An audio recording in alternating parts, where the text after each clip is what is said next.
La Minute Business avec Financial, premier réseau international indépendant d'expertise comptable, d'audit et d'avocats d'affaires. La Minute Business sur i24 News. Bienvenue et à l'honneur aujourd'hui le luxe, mais d'occasion. Bonjour Gilles Belaïch. Bonjour David. Notre expert. Gilles, on prédisait un avenir radieux aux montres de seconde main. Est-ce le cas? Est-ce que ça se vérifie aujourd'hui? Oui, aujourd'hui, ce marché a même dépassé le marché du neuf. On estime à peu près un marché de la montre d'occasion à 15 milliards de dollars par an. Et on a un engouement absolument incroyable pour ces montres de luxe qui sont devenues accessibles, mais qui sont également des enjeux de spéculation. Les ingrédients, justement, Gilles, peut-être de cette recette gagnante, si l'on peut dire.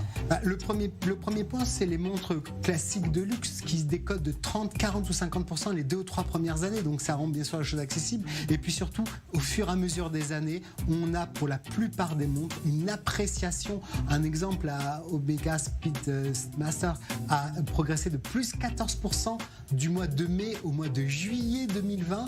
Et certaines montres atteignent des sommets, se vendent bien plus cher, 2-3 fois le prix que la valeur neuve. Ah, c'est incroyable. Question sur le régime fiscal maintenant de ces objets, de ces montres de luxe de collection. Alors là aussi, c'est un bel enjeu puisqu'on a soit une taxation forfaitaire de 6% du prix de vente, mais avec les années qui passent, au bout de 22 ans, plus d'impôts sur le revenu.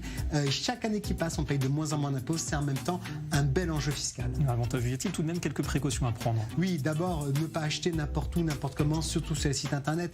Des garanties, les certificats d'authenticité, beaucoup de fausses montres et bien évidemment avoir des réparations qui puissent être justifiées parce que chaque réparation de ce genre de montre est colossale. Voilà, avis aux amateurs. Merci beaucoup. Merci. Gilles Belaïch. C'était la Minute Business avec Financial, réseau international indépendant, présent sur 5 continents, expertise, audit, légal et taxes.